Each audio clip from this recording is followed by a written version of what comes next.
Welcome to Dave Knows Ball, folks, and this February 13th, 2024 episode, folks. We got a good one for you. We got a good one for you across the board here. We got our favorite bracketologist joining us tonight. Again, SEC 11, 12 teams. What does that 5-team bubble look like?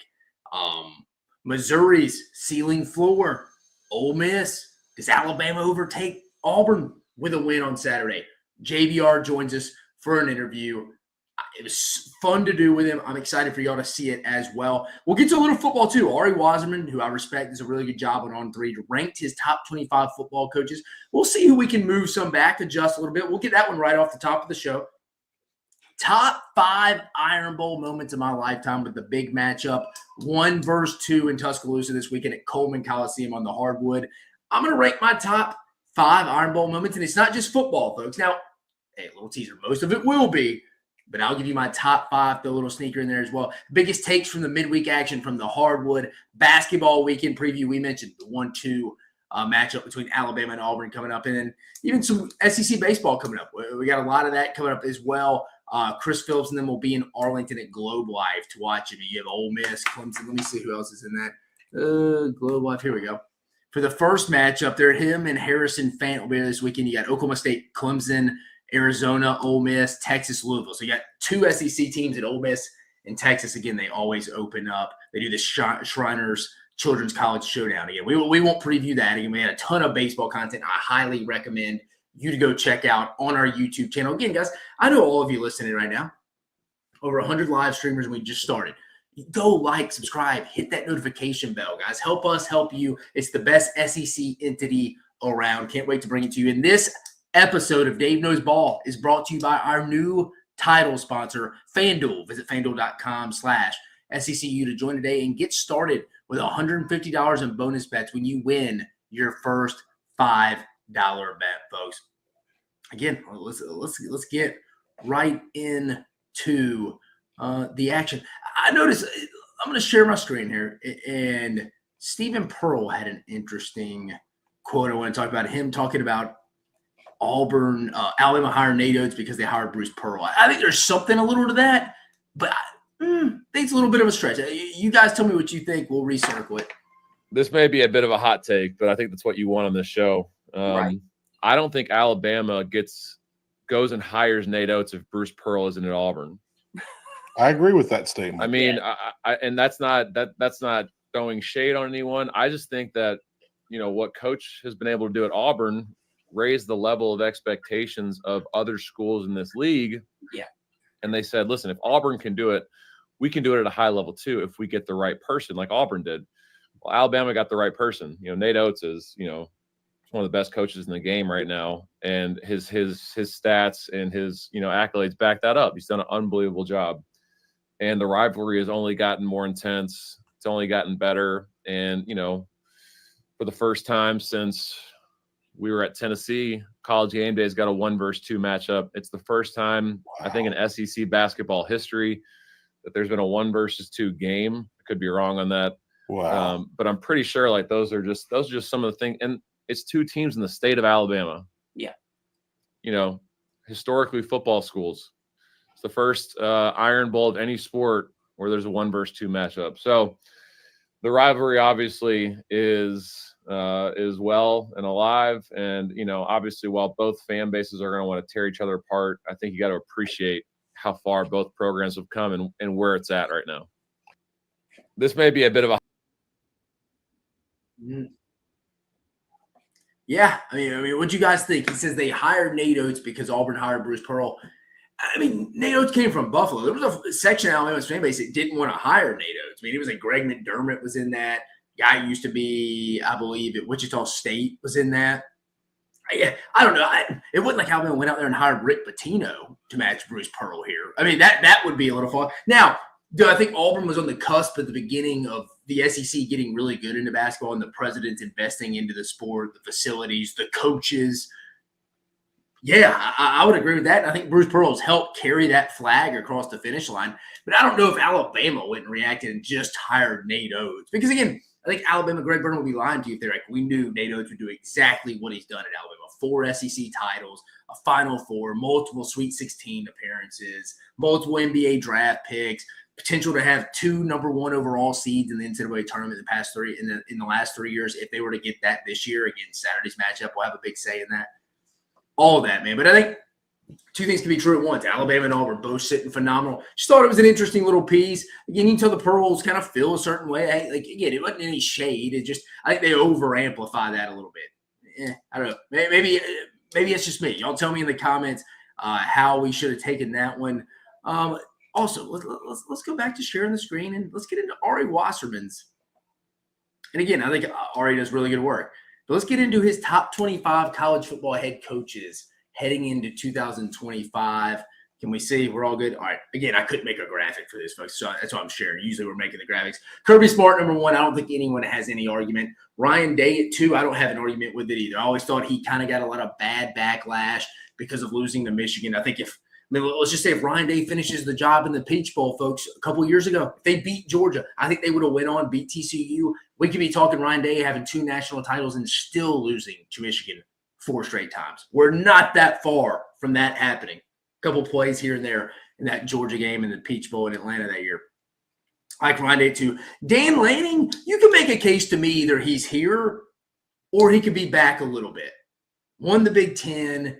You think they got a tough matchup. I mean, you can make an argument. Does Oregon make the national championship if they had Notre Dame's draw this year? Potentially. I don't mind Dan Lanning here. You could also put him just outside the top 5, and it wouldn't hurt my feelings either. Sark, I think, is definitely top 5. He's there as well. And I'll preface, I have Dan Lanning there. I would have Sark at 4 as well. I think Sark, Dan Lanning do a phenomenal job of running the program from a CEO overall big picture perspective. So I don't mind both those being in the top 5. It's Dabo Swinney. We'll get to him in a minute. That makes the top 5 interesting. Marcus Freeman, I think, a little too high off 1 year. Let's do it again. Doesn't necessarily mean he has to get to the national title again.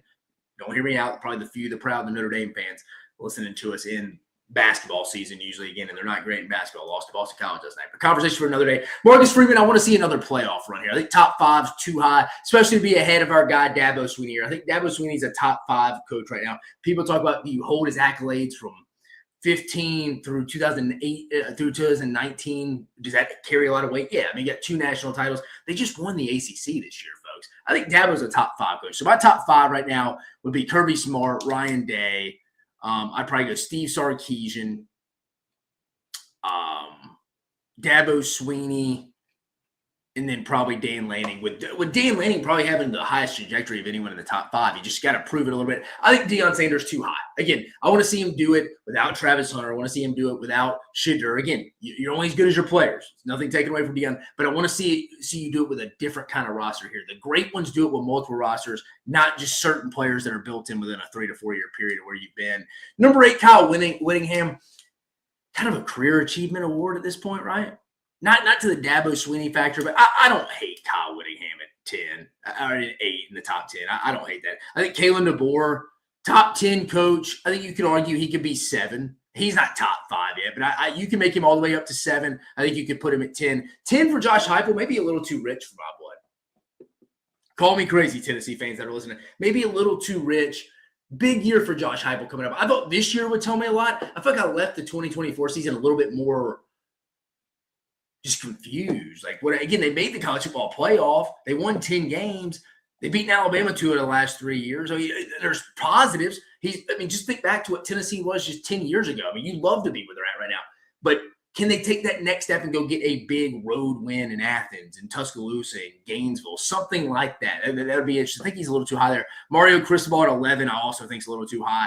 Curt Cignetti, as an overall football coach, I don't hate that at 12. Would like to see another year. Kenny Dillingham, I think definitely just a 1-year wonder right now. I think he can be something, but again, I don't know, top 15 maybe, right? I think Lance Leipold's a great football coach. He should be a little higher. I think James Franklin, again, I don't think James Franklin's great in big games. He should be higher than 15. I think he's higher than Lance Leipold. I think he's higher than Kenny Dillingham. I think he's higher than Curt Cignetti right now. I think he's higher than Mario Cristobal, and I think he's higher than Josh Heupel right now. I think he's right at 10. He's about 6 spots too low for me. I think that's the biggest disservice Ari did in this rankings is James Franklin. And I get it. He can't put like multiple big wins in a season together. But do we really think Mario Cristobal and Josh Heupel are better than him right now?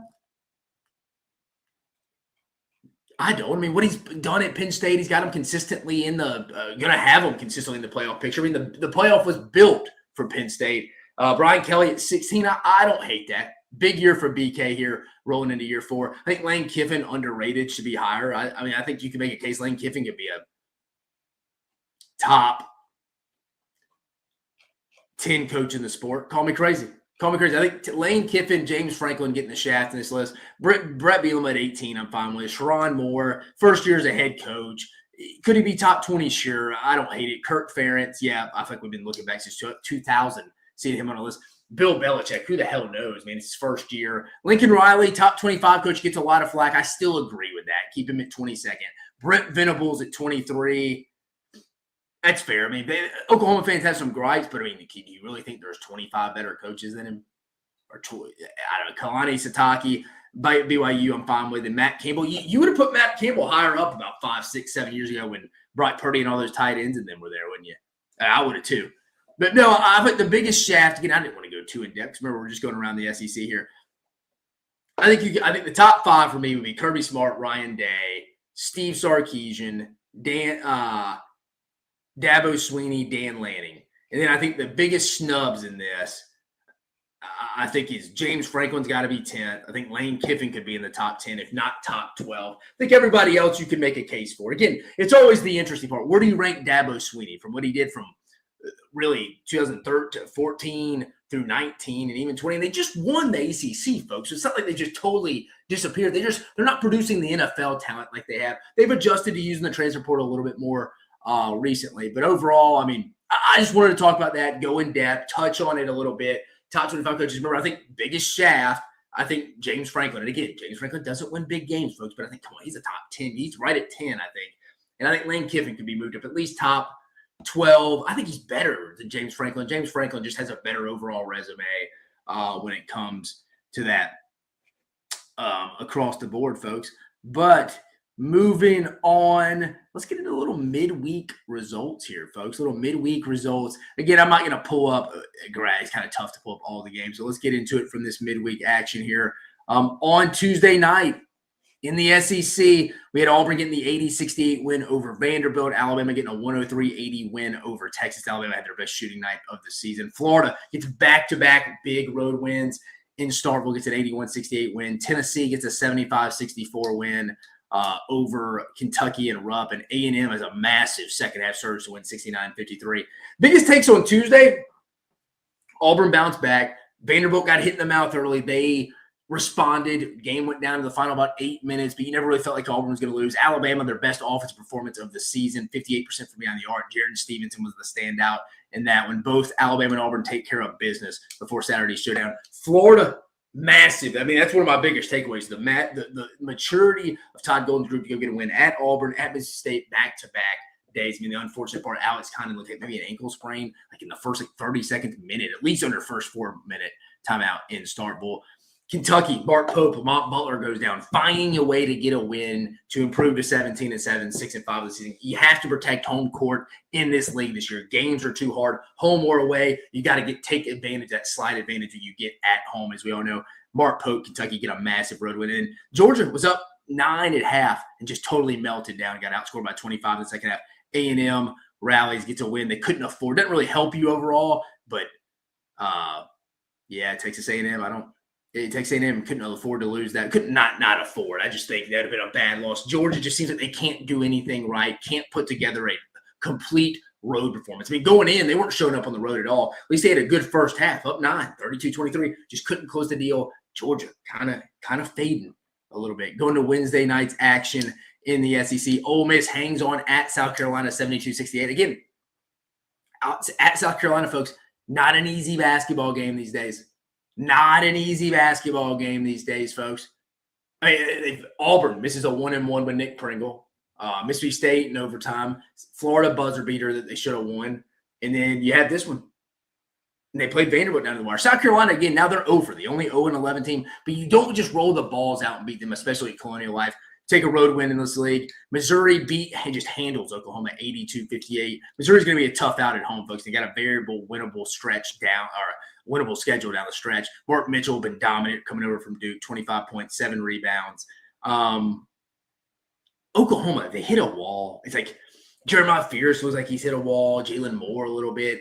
Teams are dominating, attacking them in the paint with Sam Godwin. They don't really have any rim protectors. Muhammad Wagee's kind of just a role guy, but he's got to be a rim protector for him.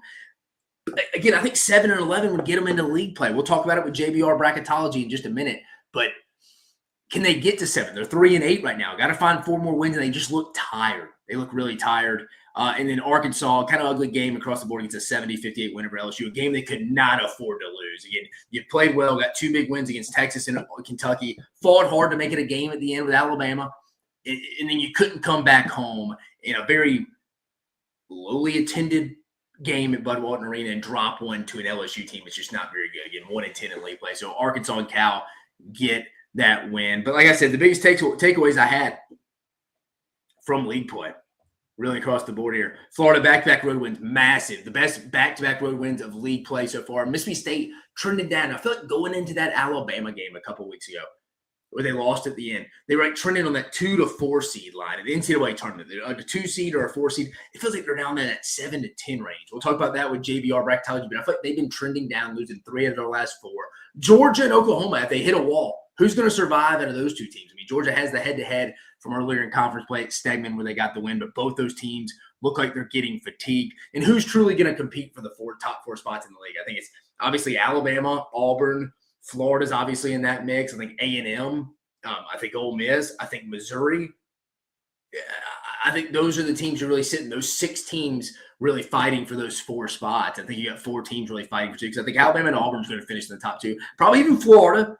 You got A&M, Ole Miss, and I think Missouri fighting for 2 of those last 3 spots, if you want to be high. And maybe Tennessee, Kentucky, if they make a push late. Like I said, Ole Miss as well. But, guys, before we get to the interview with JBR Bracketology, guys, just remember, when the game tips off, the NBA action is just beginning on FanDuel, America's #1 sportsbook, because FanDuel is your home for NBA live betting. So even if you miss the first few minutes of the game or want to bet on the fourth quarter comeback, you can make your picks from the first whistle until the final buzzer. Plus, you can even combine your live bets into same-game parlay for a shot at a bigger payout.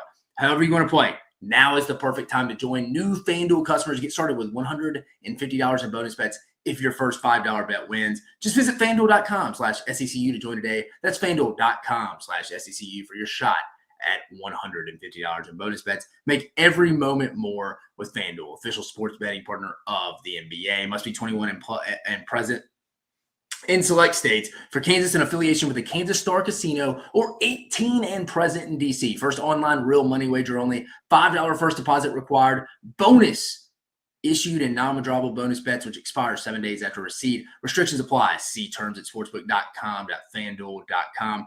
Gambling problem, call 1-800-GAMBLER or visit fanduel.com/RG. Call 1-888-789-777 or visit ccpg.org/chat in Connecticut or visit mdgamblinghelp.org in Maryland.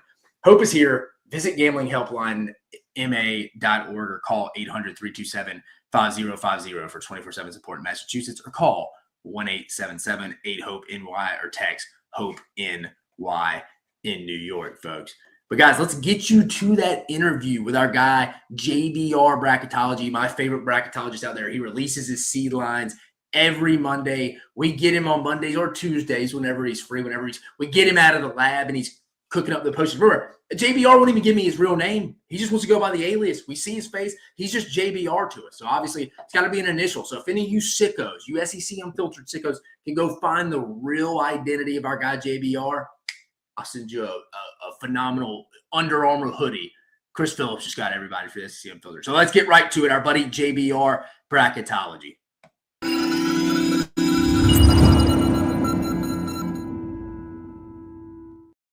Joining us here today, our favorite bracketologist, JBR Bracketology, folks. If you don't already know what he did, who he is, what he does, is not only the best analytical, best bracketologist out there. He's our guy. He's our buddy now. He's on every week for us. Actually, but we missed last week, so actually 2 weeks now. But go give him the follow at JBR Bracketology. Again, he's going to join here, talk about his seed list that he released on Monday. Again, guys, we had some games. We had some results last night that could change. And again, I kind of like to get him on after some of that to see how those seed lines change. But JBR, how's everything going, man? Oh, going well. We got some snow here in the Mid-Atlantic last night, so it's a bit of a winter wonderland. But no, things are going well for sure. All right, let's get into it. It's the last time we saw you. Let me pull it up on the screen. This is before we get into the stuff, the meat and potatoes that everybody wants to talk about here. This is his seed list from Monday. So on the 10th, February 10th, this is it. Obviously, we played games Monday. We played games Tuesday. We got games tonight. And obviously throughout the remainder of the week, some big ones coming up this weekend. But JBR, from really since you released this, again, some changes in other conferences. Clemson, North Carolina played the other night. We had 5 SEC games last night. Where do things stand, and how do things kind of, maybe if they do adjust, I'm sure they did a little bit from Monday's releasings to now as we record this on Wednesday around lunch? Yeah, I mean, I think the biggest change was I now have Florida as my last 1 seed. We saw Tennessee fall on the road at Kentucky last night.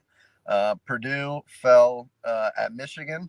And, Florida picking up their big win on the road at Mississippi State. They now have, in my opinion, the better overall resume than Tennessee. So Florida jumping up to the 1 line is probably the biggest singular move, and certainly something that, most fans tend to direct their eyes towards right off the bat is, where do 2 teams stand at the top of the bracket?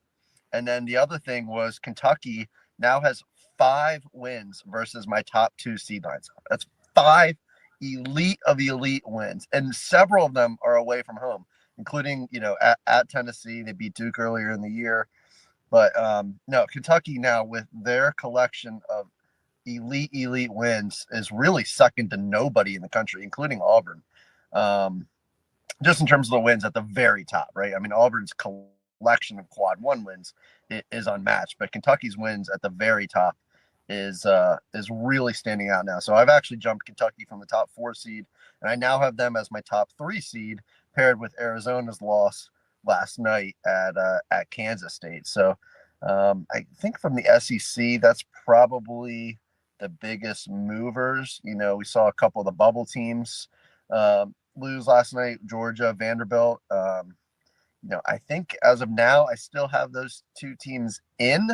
They weren't necessarily bad losses last night, but, every time you get one of these top dogs in the SEC, it's an opportunity to secure, really a resume defining win. And so while the loss doesn't necessarily hurt, it's just one more opportunity that you missed out on to really elevate your resume as compared to the rest of the bubble. So, the concern as these SEC teams drop these, or, the SEC bubble teams drop these games against the top 5 or 6 teams in the SEC is, each one doesn't necessarily hurt, but when you start adding them all together, you create an issue of win percentage versus the field. Some of the things the committee is going to look at, because, different teams have a different quantity of opportunities, right? Some teams in mid-majors or even in the ACC, some teams only have 4, 5, 6 quad 1 games all season, 4, 5, or 6 games versus tournament at large competition all season. So one of the things the committee is going to look at is your win percentage in the opportunities you had. We saw Oklahoma. I know they were in the Big 12 last year, but even though they had no losses outside quad 1, they had metrics that were in kind of the low to mid 40s. They had some big wins, but at the end of the day, their final record versus teams inside the at-large field was 2-9. And that was just too much for the committee to overcome, because they look at it and say, you had 11 opportunities to prove that you were a tournament team and you lost 9 of them, so that would be my concern for some of these SEC bubble teams, is just your conversion percent in these opportunities. Georgia in particular, though, I will say their non-conference win over St. John's has aged really well. Aged like fine wine. If St. John's wins the Big East regular season title, that's a win that's really going to stand out on the resume. But, JBR, I was going to bring up the whole bubble for bubble. If the five, I mean, tell me if you agree with me. I think we got 9 SEC teams you feel pretty good about that are in the NCAA tournament. Some not official locks yet. Then I think you got the 5 teams.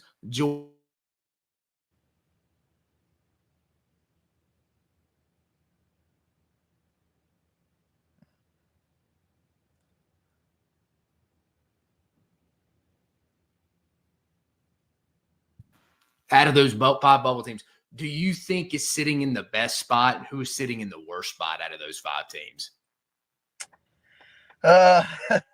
That's a good question. The sound cut out, but I assume you're talking about Vanderbilt, Georgia. Yeah, I saw Vanderbilt, Georgia, Oklahoma, Texas, and Arkansas. I mean, Oklahoma's still sitting in the best spot as of now, just because of what they did in the non-conference. You know, I spoke a moment ago about Georgia's big win over St. John's, and you can say the same thing about Oklahoma's win over Michigan. Michigan now, after last night, is the outright leader in the Big Ten. I mean, having a win away from home over another power conference regular season winner really, really stands out on the resume. So, I mean, Oklahoma by default is in the best shape over those other ones just because of what they accomplished in the non-conference. You know, Vanderbilt did not play a very good non-conference strength of schedule. Neither did Georgia, neither did Texas. So, I mean, all of them are in a little bit of a trickier spot in terms of what they need to accomplish in SEC play. I think Texas probably has the best predictive metrics, but same thing, you know, Texas did not play a good non-conference strength of schedule. They did not pick up really any quality wins in the non-conference. So, you know, you are at the mercy of what you were able to get done in SEC play. Well, so Texas, I'm actually going to be, I have not shared this publicly yet, but I'm actually going to be at the Texas-Kentucky game on awesome. Saturday in Austin. I am looking forward to that. Yeah, I'm in town for a wedding, but was able to fit in a visit to Moody, and that'll be sweet. Check out the Longhorns in person. So, I mean, if Texas wins that, they're in pretty good. It's another massive opportunity for them.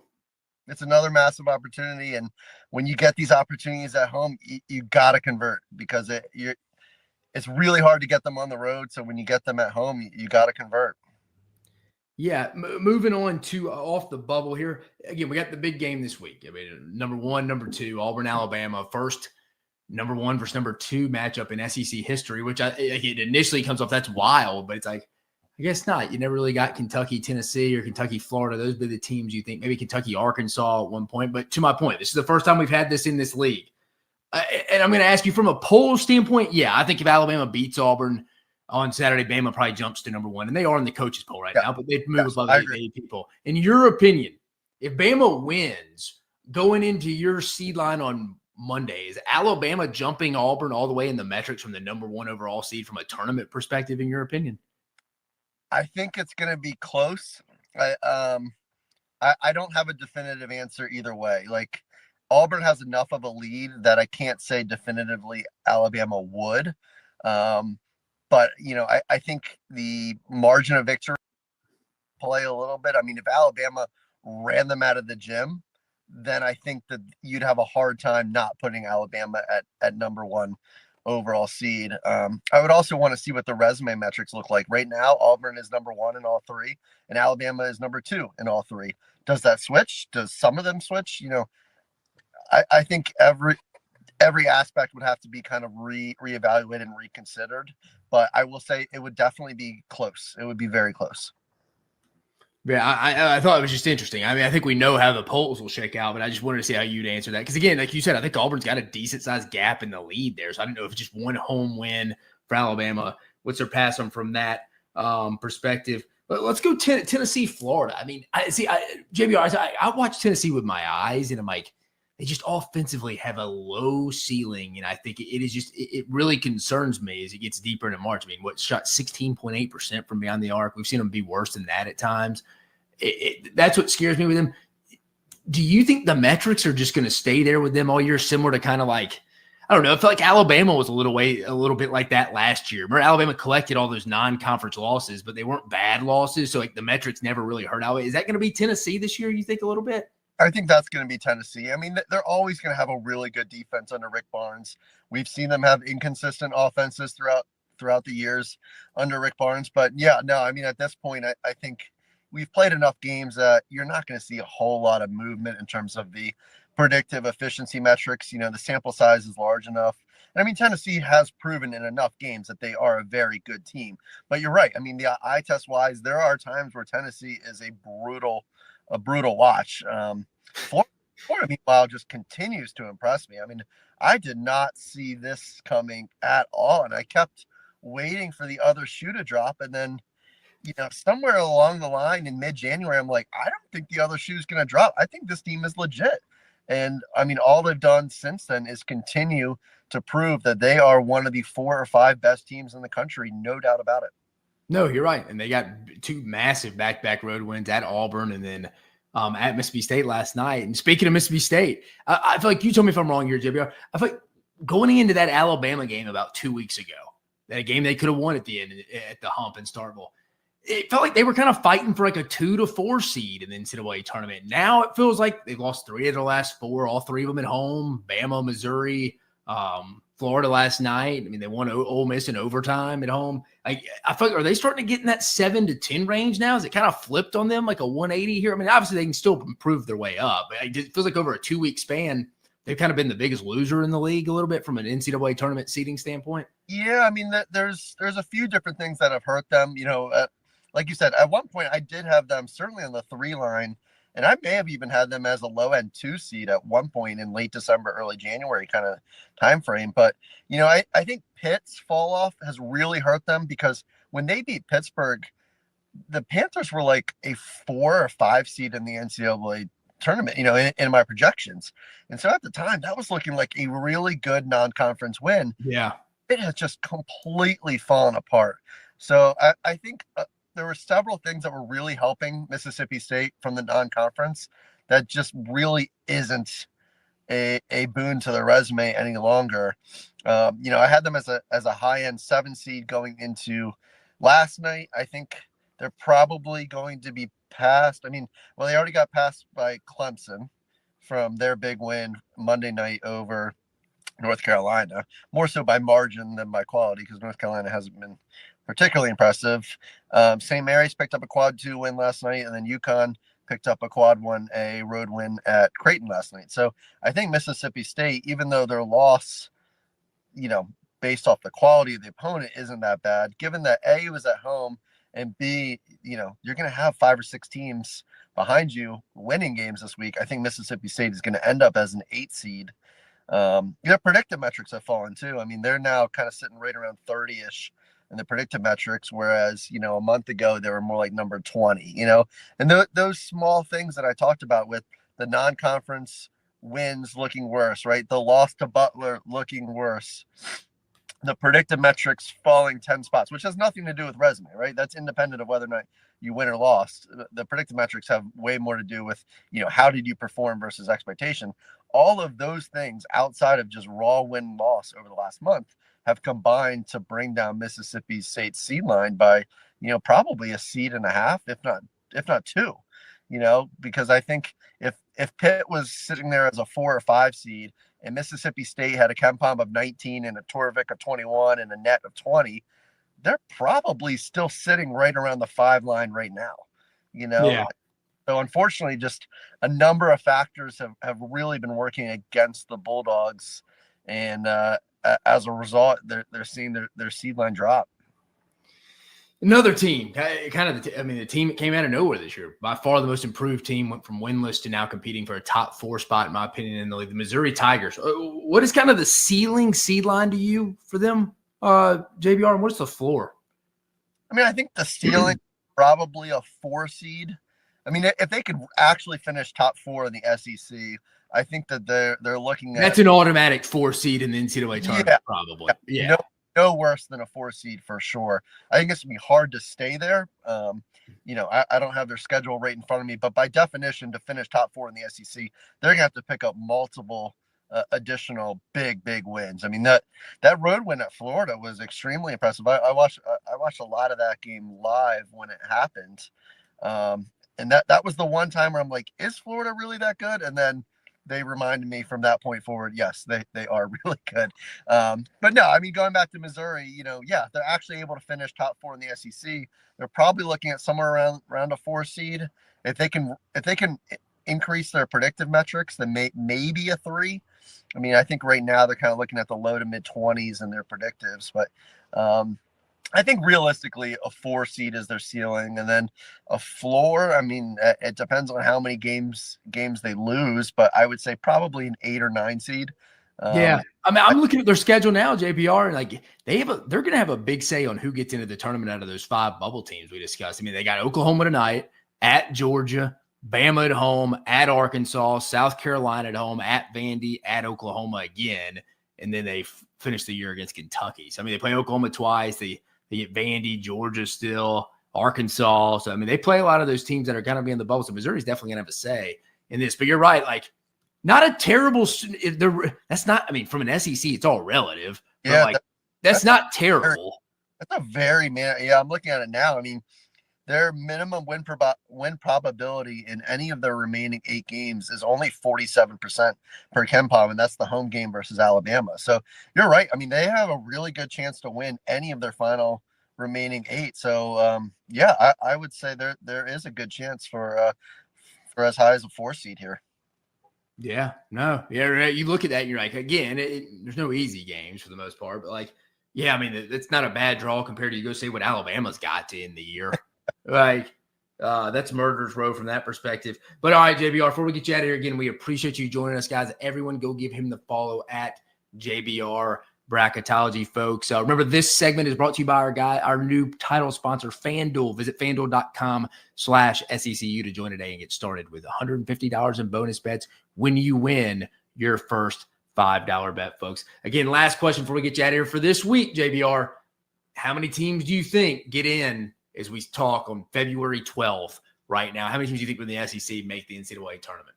I'm going to say 13. I think the bubble. We're going to get to 13. I think the bubble has largely worked in the SEC's favor in a number of ways over the last couple weeks. It's going to be close, but I would say as of today, I'm going to say 13. 13. All right. So yeah, I think 9. So you're saying 4 of those 5 you think are going to get in? 4 of those 5 like bubble-ish teams? Yeah. Yeah, I mean Georgia, Vandy, Oklahoma, Texas, Arkansas. That's what I have that's what I'm thinking as of today, but that is subject to change.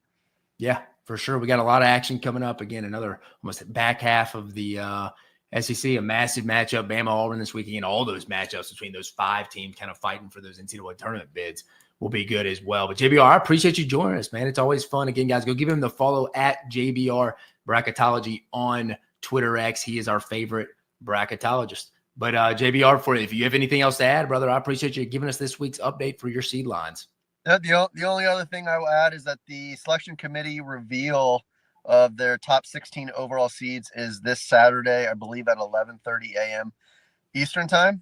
So that'll be, hopefully can get some interesting insight or tidbits from how this particular committee is, intending on seeding the field. So definitely tune in, or if not, I'm sure I'll be posting, my thoughts and my takeaways from what the committee does this weekend. But yeah, I'm definitely interested and eager to see how the committee sees things so far. Yeah, I'm glad they do that now, but that's good. But yeah, any updates people want to go check out JBR at JBR Bracketology on Saturday morning, 11 a.m. Eastern, when the committee releases their top 4 seeds heading into this weekend's action. But JBR, appreciate you joining us, guys, and appreciate you joining us for this segment with our favorite bracketologist. But guys, hey, you have a great rest of your afternoon.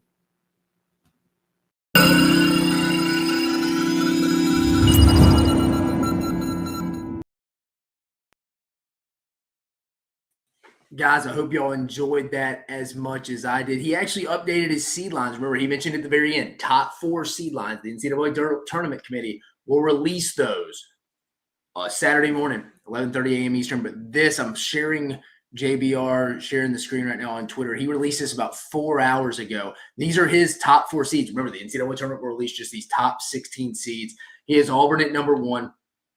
Right now, Alabama's the number 2 overall seed. Duke is the 3 seed.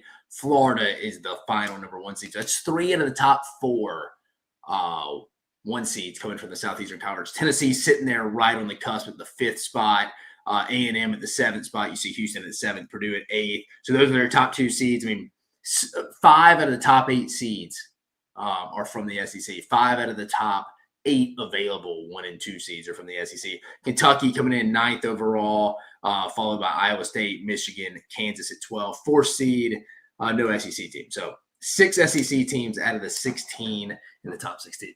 Impressive across the board. It'll look something very similar to this. It'll look something very similar to that as well. Again, big question I took away from JBR really was where do those 5 teams stand on the bubble, in my opinion? I think it's Vandy, Georgia, Oklahoma, Texas, Arkansas. Like, I think there's 9 teams that are going to make the NCAA tournament. Let's pull up the standings right now, folks.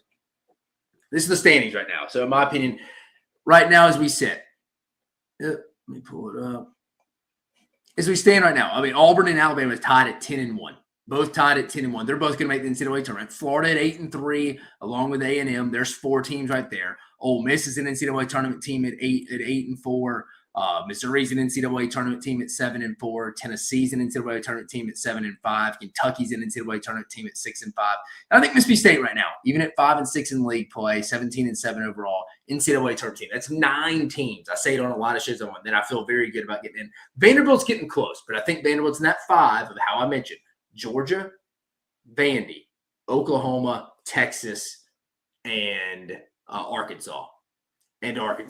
And then I think South Carolina and LSU, are barring some miracle, are not going to make the NCAA tournament. I think that's fair. Both fan bases would admit it. So, again, JBR thinks right now 4 out of those 5 make it. Some teams think Oklahoma has a little wiggle room if they can get to 7, but they need 4 more. And again, that looks like a very fatigued team. But this is the SEC standings as we sit right now.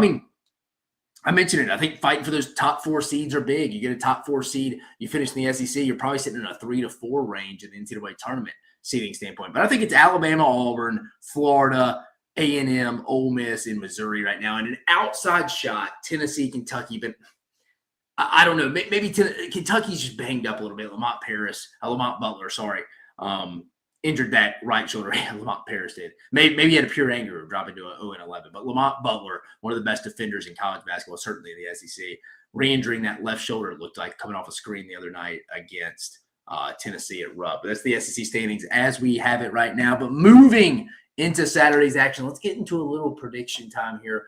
Arkansas at Texas A&M, 11 a.m. Central Standard Time Zone on ESPN right now.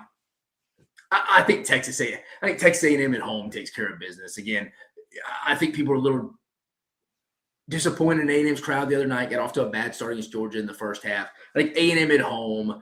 Arkansas, again, not an overly deep team right now, playing better, but I think it's just too big of an ask for them to go get a win at Raider Arena right now. Give me A&M. Vanderbilt at Tennessee, 1 p.m. Eastern, noon Central.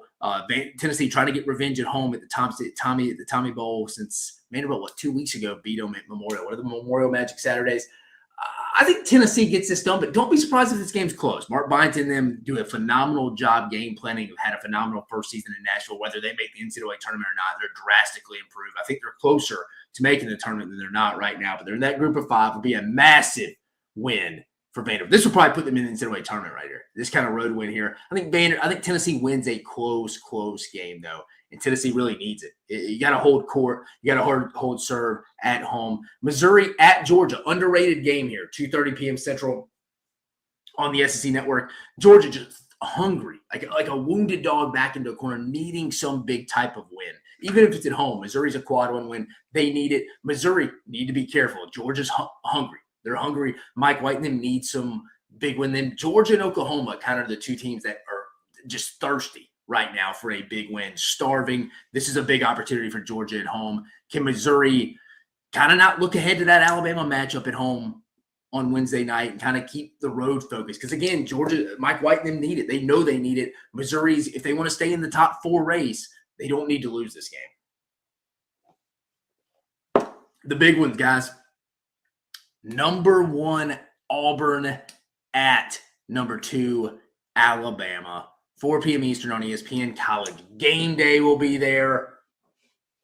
first number 1 versus number 2 matchup in SEC basketball history. Auburn's number 1 in the AP poll, folks. Bama's number 1 in the coaches poll. I asked JBR if Alabama were to win on Saturday, is that enough to jump in the metrics and be the number 1 overall seed? Maybe not. I think Auburn's got a little bit of a cushion, and that's why I thought they should have been number 1 going into this week, even after the Florida loss. But before I give my prediction here, I want to go through this quickly. As big of a game as this is, what is the top 5 Iron Bowl moments in my lifetime? Now, I was born in 1989, folks, 35 right now. I'm going to go 5, 4, 3, 2, 1 quickly and give it to you. Now, this is just not football. Most of it's football, but again, I don't like calling it the Iron Bowl of basketball, but hey, for Iron Bowl moments, this could be football, basketball, or baseball. Let's go to number 5, 2009 Iron Bowl, Greg McElroy, Roy Church at the end on the goal line. Gene Chizik's first year. This is Nick Saban's first national championship team. If they don't win at the end against Auburn, they do not win the national championship. They ultimately go on, beat Florida in the SEC championship, beat Texas. Wouldn't happen unless they get this done. Massive win in Nick Saban's third year in Tuscaloosa. Number 4, we're heading to the hardwood. The 2023 Auburn-Alabama basketball game. Alabama comes back from 17 down to clinch the SEC at home. This was the Brandon Miller team, Noah Clowney, Charles Bediako, guys like that. Remember Bruce Pearl after was slamming it. We got hammered. Remember that? It was that. That was a phenomenal basketball game, especially when you factor in it was the second to last game of the season. Bama wrapped up the SEC with the clean sweep of Auburn. One of the big-time matchups we've seen recently. Again, Auburn made the NCAA tournament that year too, but I thought that was one of the more that's the biggest basketball finish when you factor in they won the league, they overcome coming back from 17 in the second half. That's massive to me. Number 3, close your eyes, Alabama fans, the comeback. It's got to be when Bama blew the 24-0, Auburn came back from the 24-0 lead in 2010. I was a student there. Place you could hear a pin drop, anything, you name it, just quiet. Mark Ingram fumbles the ball out of the back of the end zone. I mean, 31-0, Auburn doesn't come back. Mentally, again, I worked in college football for 9-10 years, been on these SEC sidelines. Mentally, from a football standpoint, 31-0 is so insurmountable in your head, much more so than 24-0. And people are probably, it's easy to say. Now, I'm telling you, 24-0 just sounds a lot more, you can overcome it. 31-0 just sounds like it's like a triple-digit lead. Mark Ingram fumbles. Again, Antonio Coleman hit it for 20 straight yards. If you replayed the fumble 9 more times, it would go out of bounds and it'd be Alabama's ball. Instead, it went right in the back of the end zone, turned it around. Emory Blake, Philip Lutchinkirchen, rest in peace. But Cam Newton, the big comeback there, I would say that is number 3 for me in my lifetime. And then 4th and 31, the Gravedigger. Obviously, Jalen Milroe, Isaiah Bond, the 2023 Iron Bowl. Alabama's out of the playoffs. They lose it. They still win the West. Would have had to go beating Georgia, but still, they don't go to the college football playoffs with a loss like there. 4th and 31. People don't realize that Hugh Freeze decided to only rush 3 instead of 4. It wasn't Ron Roberts. Just going to leave it there. And then number 1, it's the kick 6. It's like JFK. It's like when Elvis died. Again, I wasn't alive back in the 60s, 70s when both those things happened. But this is where everyone remembers where they were in a sports moment from this perspective, from the Iron Bowl, from the kick 6. Alabama fans, Auburn fans, LSU fans, Tennessee fans, Michigan, Ohio State, any fan that loves sports and the competitive nature remembers where they were. I mean, it's on an Auburn commercial. I mean, we'll all remember the Rod Bramblett call. They're not keeping them off the field tonight. Inevitable call. I mean, even as an Alabama fan, this would have to be number 1 for you. I mean, you'd have to say, even though it's not in a good sign there. But speaking, I just want to go through my top 5 Iron Bowl moments of my lifetime. But speaking of the prediction for this one, let's go. I'm going to go Alabama wins a close one. I think I said it on our official prediction video. Go check it out on the YouTube page. I'll actually link it in here for you folks. But no, I'm going to go Alabama. I think I said 82-78 in a close one. Alabama now, they opened up an early line 1.5-point favorite in this one. So that's I think it opened up Auburn last week at 1.5. And I think it's bumped up. I think Kim Pom has it as a 2-point Auburn win right now. But again, those metrics has kind of changed. I think Alabama's starting to hit their stride a little bit. Auburn looks a little tired. I mean, I think the key to this game, folks, Bama's going to throw different bodies at Janai Broome. They just are. They're going to throw different bodies. Sorry, I just linked the real preview in there, and I talk about this stuff. But they're going to throw a bunch of bodies. Mo Diabate, Grant Nelson, Clifford Amore, maybe even Jaron Stevenson. And they're going to double him. They're going to make him pass it out. And he's the best passing big guy in college basketball. It's going to come down to Miles Kelly, to Todd Pettiford, and I think Denver Jones. And I think Denver Jones is that X factor. And his games against top 10 teams. I tweeted out on Sunday, can't remember the exact stat. He hasn't performed well against better competition. Now, he looked pretty good the other night against Vanderbilt. He did have a good game, but against the top tier teams, the Alabamas, the Floridas, the Tennessees of the world, he's kind of struggled. Iowa State, some of those better teams he's played against, his numbers have been down. They need someone, whether it's Pettiford, Miles Kelly, or Denver Jones making some shots, because I think they're going to be available. I think Alabama's like, Janai Broom's not going to beat us. Let's see what happens here. I think Janai Broom maybe came back. I think it's a compliment to Janai. Maybe came back a little too early. The ankle looks like it's getting a little wear and tear at times. I don't think it's going to affect him. He's a walking double-double. I think he's the best player in the sport. I think he should get the Naismith Award over Cooper Flagg. I don't think he will, but I think he should. I mean, he's so impactful for Auburn. I just think that's going to be the difference. I think the home court advantage at Coleman Coliseum, Alabama's starting to hit their stride. They haven't shot well all year. I mean, they're about 33% from beyond the arc in conference play, and now I think after the 58% performance against Texas, hitting 17 threes, I think they're up to 38 now. So it's a little bit of an outlier. I just think Alabama at home, both teams are deep. Both teams are extremely deep. The key to this week, how many turnovers does Alabama have? And can Alabama doesn't have to shoot like they did against Texas. They don't have to shoot 58% from behind the arc, 63% at one point, hit 17. They don't have to do that. They still get their points even when they hadn't shot well. Key will be turnovers for Alabama. All basketball games are turnovers and rebounding. This one is specifically for Alabama. It's sort of Achilles heel, turnovers. They had 17 the other night. They need to stay in that realistically 10 to 12 range, I think. And usually with that up-tempo pace Alabama plays with, they're always going to be a little higher in turnovers because, again, they like to push the tempo. They like to get shots up. The more you're pushing the tempo, the more shots you're taking. Obviously, the more room for error, the more times you're going to mess up because you're presenting those opportunities. So I think usually for Alabama, if they stay in that 12 to 14 range, and I think on Saturday they need to be in that 10 to 12 range, I think that's going to be the key. I just think at home, I think they're going to split this year. I got Alabama winning 82-78. I'll link the video in there for you as well, folks. And we got another big one under the radar, Mississippi State at Ole Miss. 5 p.m. Central on ESPN2. Remember, this game just a couple weeks ago went into overtime in Starkville. Mississippi State pulled it out at the hump. I think Ole Miss gets revenge here. I think Ole Miss gets revenge. Ole Miss hadn't played great the last two games. Easily should have lost at LSU. Had a massive collapse at LSU to win that game. South Carolina, they held on, but a lot of teams have played bad. I just think this is kind of a trap game. Mississippi State really needs it. This would be a massive win to go get the sweep against your in-state rival, especially against an NCAA tournament team like Chris Beard and the Ole Miss Rebels are this year. I just think Ole Miss at home, revenge factor, the pavilion will be rocking. I just like Ole Miss at home on Saturday night. LSU at Oklahoma. Oklahoma can't afford to lose this. Remember, they're one of those 5 teams. Oklahoma, Texas, Georgia, Vandy, Arkansas. Oklahoma has to have this. They're in the same boat Arkansas was in last night. Can't afford to lose it. You have to have this game. Kentucky at Texas. Interesting game.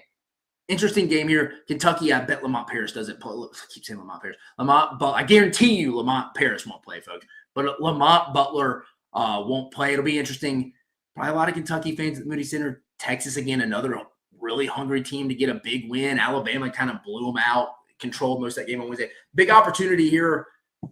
Trey Johnson has the ability to go off because if Lamont Butler's not guarding him, who knows, man? I don't know. It's interesting. Kentucky's going to have to defend well. Sleepy opportunity coming off a big win against Tennessee. Texas and Rodney Terry need a big win. I like Kentucky in a very, very close one. Would not be shocked, though, if Texas gets this home win. And then South Carolina at Florida. I think Florida ends up getting the season sweep over South Carolina. Again, South Carolina at home, going to be a tough test. Give Lamont Paris some credit. They haven't quit yet. But Todd Golden squad's playing really good basketball right now, fighting for a number 1 seed. And according to our guy, JBR Bracketology, they are the final number 1 seed right now, guys. So there you go. I got A&M over Arkansas, Tennessee over Vanderbilt at home, Missouri getting the road win at Georgia. And could be a close one as well. Auburn at Alabama. I got Alabama. They're going to split the season series. Should be a freaking movie cinema there with College Game Day being there Saturday morning into the afternoon. First 1 versus 2 matchup in SEC basketball history, guys. Wild to say. You would have thought we maybe at some point got Kentucky, Arkansas, Kentucky, Tennessee, Kentucky, Florida at some point. I mean, Kentucky, Alabama at one point maybe. I mean, Alabama is the second has the second most wins in SEC basketball history. Ole Miss at Mississippi State, I think one of the more underrated matchups across the sport. I think Ole Miss at home gets revenge from a couple of weeks ago. LSU at Oklahoma. Give me Oklahoma, but just look tired. They just look tired, but I like them at home. Kentucky at Texas, underrated game as well. Watch out. Texas needs a big win. Kentucky coming off a big win at home. They do not need to sleepwalk into the Moody Center. # bless the mood, as Matthew McConaughey would say. I think Kentucky gets a close win, but I would not be shocked either way. South Carolina at Florida. Florida at home, I think it's going to be too much for Lamont Paris and the Gamecocks, folks. But that's it. I got you right at 57 minutes, folks. Right at it. We covered a lot. We went around the SEC. Stephen Pearl talked about Bruce Pearl kind of changing the way teams approach their coaching hires in college basketball, which I think some of that's true. Good take there. Go back and watch that at the very beginning of the show. We looked at On Three's Ari Wasserman's top 25 college football coaches. I thought a lot of them were right. Top 5 could have switched up a little bit. I thought James Franklin got a little bit of the shaft. Lane Kiffin got a little bit of the shaft from that perspective. Marcus Freeman, I love Marcus Freeman. Not a top 5 coach right now, though. Let's do it another year. We reviewed the week that was in the SEC. Mississippi State trending down after about 2 weeks ago, thinking maybe they're a 2 to 4 seed in the NCAA tournament, anywhere from that. Looking at 7 to 10 now. Florida, massive back-to-back road wins heading into the weekend at Auburn last Saturday, at Mississippi State midweek. And then some other, that's really it from across the board there. And then Georgia, Oklahoma, both of them hit a wall. We talked about that. Then we had JBR Bracketology talk all things SEC bracketology. Does Alabama jump Auburn with a win this week in the seeding? I mean, they will in the polls, but the seedings in which matters. We'll see Georgia, Oklahoma, those 5 bubble teams in the SEC, Arkansas, Oklahoma, Texas, Vandy, in Georgia. How many of those teams get in? JBR thinks 4 right now. What else did we talk about? Missouri's seeding, ceiling, and floor. How high can Missouri get? What's their floor? Can Florida get to a 1 seed? Is Tennessee is a metric media darling? I think a little bit of that. After that, we talked a little bit top 5 Iron Bowl moments. I gave you that. Number 5, 2009 Iron Bowl. Number 4, the 2023 Auburn-Alabama basketball game. Alabama came back from 17 down to clinch the SEC. Number 3, the comeback in 2010. Auburn comes back from 24-0. Number 2, 4th and 31 Gravedigger, just 2 years ago. We all remember that one. Then the kick 6. It's one of those moments in sports you just remember where you were. I was at my buddy's game room. Me and a buddy actually talked about that today, that we're there together. And then we preview the weekend coming up in college basketball. Guys, remember, first pitch tomorrow in college baseball. Chris Phillips will be there. All hands on deck. He's actually staying at my place tonight in Atlanta. He's flying out to Arlington tomorrow for the Children's Shriners Classic. Again, you got who did I say was in that? You got Clemson, Louisville, Ole Miss, Texas, Oklahoma State. All those teams are in there. First pitch tomorrow. Harrison Fant, Chris Phillips will take you through the SEC baseball season, guys. But for Dave Shoemate, I appreciate you joining us here on Dave Knows Ball, guys. Remember, go like, subscribe, hit that notification bell, guys. I know all 1,000 of you listening right now are not subscribers.